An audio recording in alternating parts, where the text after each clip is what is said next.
Сегодня, казалось бы, самый обычный день. Если вы спросите любого прохожего, юбилей какого события наступил сегодня, 22 февраля 2021 года, скорее всего, ответа вы не дождетесь. Потому что сегодня один из тех юбилеев, про которые в современной России стараются не вспоминать. И если в 2017 году столетний юбилей революции совсем уж не заметить не получилось, то сегодня, боюсь, телевизор будет рассказывать о чем угодно, только не о том, что в этот день, 100 лет назад, произошло, возможно, самое важное событие во всей советской экономической истории. Постановлением Совета народных комиссаров было утверждено положение о Государственной общеплановой комиссии. Сегодня 100 лет Госплану, главному экономическому ведомству Советского Союза, ядру плановой экономики.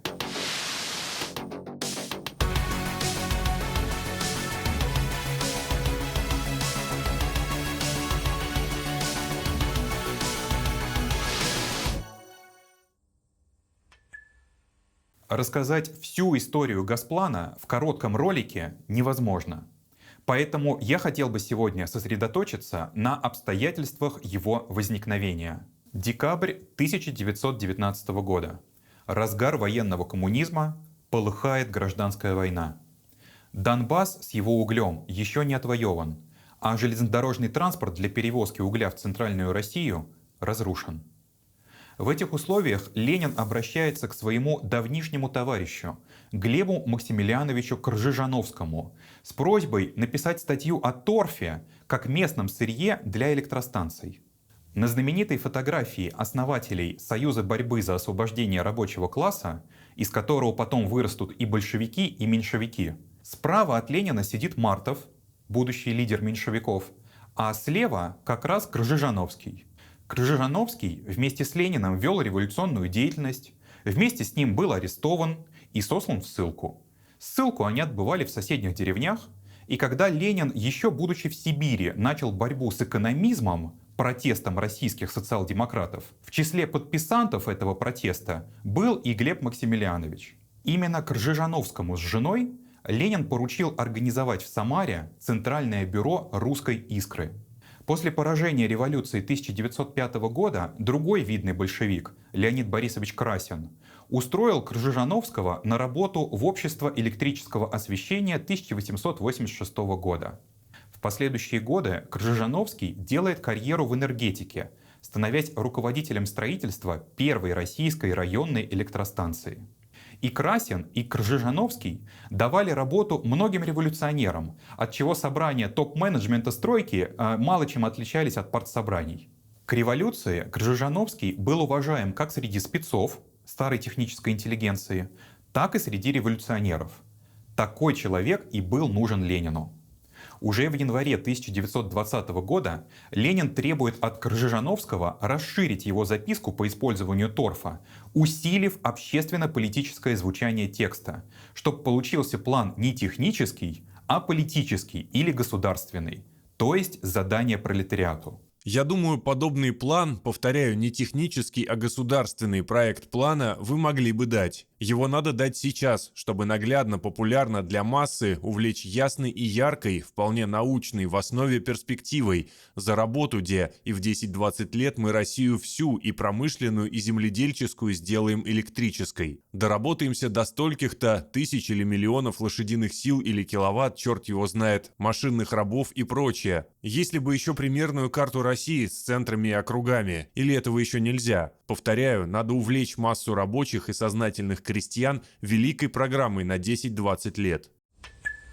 В условиях войны, голода, холода, разрухи Ленин требовал от Кржижановского ни много ни мало придумать позитивный образ будущего, при этом конкретный и технически достижимый. Уже 2 февраля Ленин ознакомил с брошюрой Кржижановского сессию в ЦИК, Центрального исполнительного комитета, высшего органа власти в советской стране. В ЦИК поручил ВСНХ разработать проект постройки 7 электростанций, а ВСНХ для этого образовал под руководством Кржижановского Государственную комиссию по электрификации России, сокращенно ГОЭЛРО. К работе в комиссии Крыжижановский привлек несколько десятков инженеров, техников и экономистов, которые за 10 месяцев разработали план электрификации. Перевод промышленности с пара на электричество обещал скачок производительности труда, рост производства и в конечном счете приближение к тому доступному всем и каждому изобилию, которое и было материальной предпосылкой коммунизма. Оставим пока комиссию Гойл-Ро работать и обратимся к другой линии в нашей сегодняшней истории. В апреле 1920 года состоялся 9-й съезд партии, на котором одним из острых вопросов был вопрос о возрождении хозяйства. Делегаты сошлись на том, что основным условием хозяйственного возрождения страны является неуклонное проведение единого хозяйственного плана, рассчитанного на ближайшую историческую эпоху. Проблема была в том, что этого единого хозяйственного плана не существовало. Большевики, придя на хозяйство истерзанной войной страны, осваивали это хозяйство снизу вверх. Появлялись планы работы национализированных фабрик, затем национализированных отраслей. Каждый главк ВСНХ отвечал за свою отрасль и составлял планы по ней. Согласовать их должна была Центральная производственная комиссия ВСНХ. Но помимо ВСНХ были еще наркоматы, Наркомзем, Наркомпрод, Наркомфин. Юрий Ларин посчитал, что в ноябре 1920 года существовало 59 ведомств, устанавливающих план в общегосударственном масштабе. Кроме того, планы главков критическим образом зависели от отпуска ресурсов, в первую очередь сырья, топлива и продовольствия, которыми распоряжались комиссия использования и Главный топливный комитет. Это порождало многочисленные комиссии, в которых с руганью и взаимными обвинениями согласовывались интересы разных главков и разных наркоматов. В январе 1920 года на заседании коммунистической фракции ВЦСПС Ленин жаловался, что в Совнаркоме постоянно идет такая ведомственная драка, что ему хочется утопиться. И это только в центре. В провинции местные советы тоже не хотели сдавать власть без боя. Когда на местах в соответствии с общей тенденцией военного коммунизма к централизации появились филиалы главков, начались отдельные разбирательства, кто все-таки должен руководить хозяйством на территории. 9-й съезд партии формулировал следующие приоритеты единого хозяйственного плана. В первую голову улучшение состояния транспорта, подвоз и образование необходимых запасов хлеба, топлива и сырья. Машиностроение на транспорт и на добычу топлива, сырья и хлеба. Усиленное развитие машиностроения на производство продуктов массового потребления. Усиленное производство продуктов массового потребления. Технической базой всех этих мероприятий должна была стать электрификация. Но съезд ничего не сказал о том, как и кем должна строиться работа по созданию и реализации этого единого плана. Вместо этого он принял резолюцию об организационной связи между хозяйственными комиссариатами, переложив задачу выработки схемы, которая бы обеспечила единство в проведении хозяйственного плана, на Центральный комитет партии. Съезд поручает ЦК выработать в ближайшее время систему организационной связи между ВСНХ и другими непосредственно связанными с хозяйством комиссариатами Наркомпрод, Наркомпуть, Наркомзем в их повседневной работе с целью обеспечения полного единства в проведении хозяйственного плана, утвержденного съездом партии. Это породило дискуссию о едином хозяйственном плане, которая шла весь 1920 год. Со своими идеями о том, как из кучи ведомственных прожектов и программ собрать нечто цельное, выступили почти все руководители хозяйственных органов. Гусев, Гурвич, Ваксов, Варга, Коктынь, Крицман, Крумин, Милютин, Ногин, Троцкий, Шапира и, конечно, Ларин. Общей линией большинства предложений было стремление придумать такой механизм согласования и взаимного подчинения разных ведомств, который позволил бы увязывать их частичные планы легче и проще, чем это происходило до сих пор. Ситуация напоминала басню Крылова «Квартет». Авторы надеялись, что если пересадить музыкантов по-другому, те начнут лучше играть. Самому характеру планов, принципам их составления уделялось относительно мало внимания. Корень зла многие видели в том, что арбитры, органы, призванные урегулировать разногласия, по своему весу были в лучшем случае равны тем инстанциям, которые они должны были заставлять дружить между собой. Большинство авторов поэтому склонялось к тому, что главным арбитром в спорах наркоматов должен быть Совет труда и обороны как самое авторитетное учреждение. В такой обстановке настал декабрь 1920 года, когда в Москве в темном и холодном Большом театре собрался 8-й Всероссийский съезд Советов. Всем делегатам раздали по тому плана Гойл-Ро. Доклад о нем делали совместно Ленин и Кржижановский. План предполагал не просто строительство электростанций, но рациональное размещение промышленности по 7 экономическим районам с учетом их энергетических и сырьевых ресурсов. Кроме того, планировался комплекс мероприятий по увеличению добычи угля, нефти и торфа. Для перевозки топлива и сырья требовалось реконструировать транспорт. Уже в плане Гойл-Ро был предусмотрен перевод железных дорог на электрическую тягу и строительство специализированных под грузовое движение линий, так называемых сверхмагистралей. Строительство электростанций, реконструкция добычи топлива и транспорта требовали металла. Поэтому неизбежно в плане Гойл-Ро было запроектировано и развитие металлургии и машиностроения. Выплавка чугуна должна была возрасти более чем в 2 раза, а алюминиевую промышленность надо было вообще фактически создать заново. Разумеется, эти планы требовали и развития производства стройматериалов. Таким образом, план Гойл-Ро по сути содержал задания целому ряду отраслей и, что важно, был внутренне согласован. На сцене установили огромную карту России с лампочками на местах существующих и будущих электростанций. По ходу доклада Кржижановского они загорались одна за другой, пока вся карта не стала сиять электрическим светом. Светлое будущее самым буквальным образом озаряло лица делегатов съезда. Усиливая эффект, Ленин заявил, что коммунизм — это советская власть плюс электрификация всей страны, а план Гойл-Ро объявил второй программой партии. Программа партии говорит, чего мы хотим, а план Гойл-Ро — как мы хотим этого добиться. По мнению Ленина, это и был тот самый единый хозяйственный план. И никакого другого плана, кроме плана Гойл-Ро, не нужно, а нужно его расширять и дополнять. План Гойл-Ро содержал задания ряду, но все-таки не всем отраслям хозяйства. Оставался вопрос, как организационно обеспечить его реализацию. В конечном счете возобладало самое логичное решение. Всем известны шуточные принципы «инициатива наказуема» и «хочешь сделать хорошо, сделай это сам». Комиссия Гойл-Ро была преобразована в Государственную плановую комиссию, которой были даны полномочия ставить задания хозяйственным наркоматам. Но это очевидное с позиции после знания решения тогда было совсем не очевидно. Из опубликованным в полном собрании сочинений заметок Ленина следует, что созданию Госплана воспротивились все существующие хозяйственные органы. Конкурент им был не нужен. Во время предварительного обсуждения вопроса 18 февраля 1921 года против выступили Юрий Ларин, представлявший интересы комиссии использования ВСНХ, Алексей Иванович Рыков, возглавлявший ВСНХ, Владимир Павлович Милютин, бывший заместителем председателя Президиума ВСНХ и членом Совета труда и обороны, Валериан Валерианович Осинский, бывший членом коллегии Наркомпрода, и другие. Ленин в ответ разразился статьей об едином хозяйственном плане.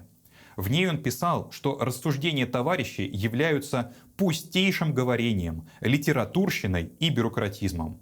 Скучнейшая схоластика вплоть до болтовни о законе цепной связи и тому подобное. Схоластика то литераторская, то бюрократическая, а живого дела нет. Хуже того, высокомерно-бюрократическое невнимание к тому живому делу, которое уже сделано и которое надо продолжать. Опять и опять пустейшее производство тезисов или высасывание из пальца лозунгов и проектов вместо внимательного и тщательного ознакомления с нашим собственным практическим опытом. Единственная серьезная работа по вопросу об едином хозяйственном плане есть план электрификации РСФСР.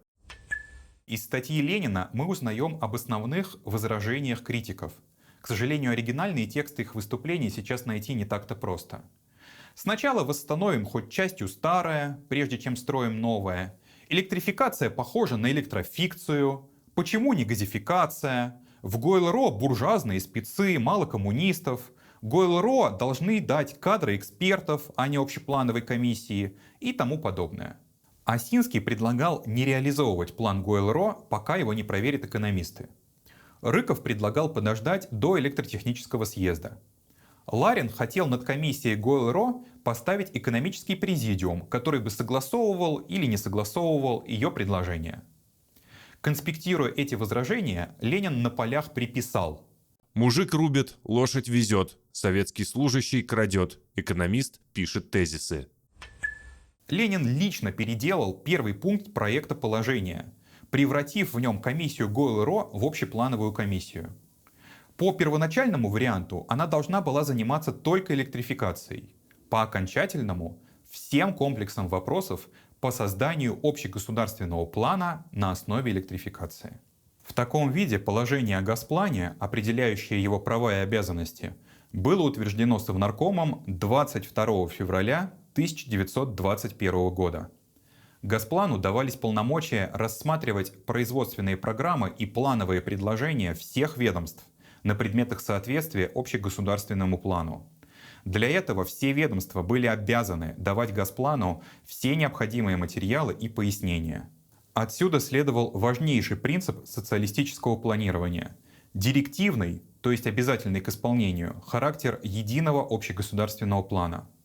Плановые органы наркоматов строились по принципу двойного подчинения — наркому или его заместителю и Госплану. Для надежности председатель Госплана получил право непосредственного доклада в Совете труда и обороны. Создание Госплана позволило плану Гойл.РО не остаться на бумаге, так как фактически вся структура управления экономикой была перестроена так, чтобы дать разработчикам рычаги для реализации плана. Другой особенностью советского планирования был его идеологический, общественно-политический заряд. С самого начала задача ставилась так, чтобы план стал своим для всех тружеников страны Советов, чтобы каждый работник понимал, во имя чего стоит участвовать в его реализации и что конкретно надлежит делать. Массы должны не только знать, но и чувствовать, что сокращение периода голода, холода и нищеты всецело зависит от скорейшего выполнения ими наших хозяйственных планов. Важнейшей особенностью всех планов, разрабатываемых Госпланом, особенностью, сформированной как раз в плане Гойл.РО, была опора на внедрение передовых технических достижений. В основе единого плана должны были лежать не кое-как сверстанные административные планы разных ведомств, а задачи по переводу хозяйства страны на более высокий технический уровень. Госплан анализировал передовые советские и зарубежные технологии, определял, какой экономический эффект они дают, в каких объемах их реально внедрить в ближайшие годы и чего для этого не хватает. Ориентация на передовую технику, на прогресс — та особенность планирования, которую Ленин буквально продавил своим авторитетом, преодолевая сопротивление своих менее дальновидных соратников. Он хорошо понимал, что косность, ведомственность, хозяйственная неустроенность, консерватизм не удастся победить разом. В декабре 1920 года на 8-м съезде Советов Ленин говорил, что борьба за успех хозяйственного строительства, за успех электрификации предстоит неизмеримо более трудная, чем на фронтах гражданской войны. Биографии руководителей Госплана это вполне подтверждают.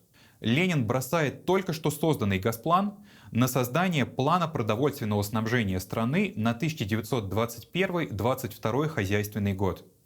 Эта неотложная мера была совершенно необходима в политических и экономических условиях перехода к НЭПу, когда надо было иметь научную базу для выработки новых взаимоотношений с крестьянством. Этот первый план потребовал от Госплана и его председателя таких усилий, что когда в конце лета продовольственный план был готов, Ленин заключил, что Кржижановский почти надорвался и через Оргбюро ЦК РКПБ отправил того в принудительный отпуск на месяц.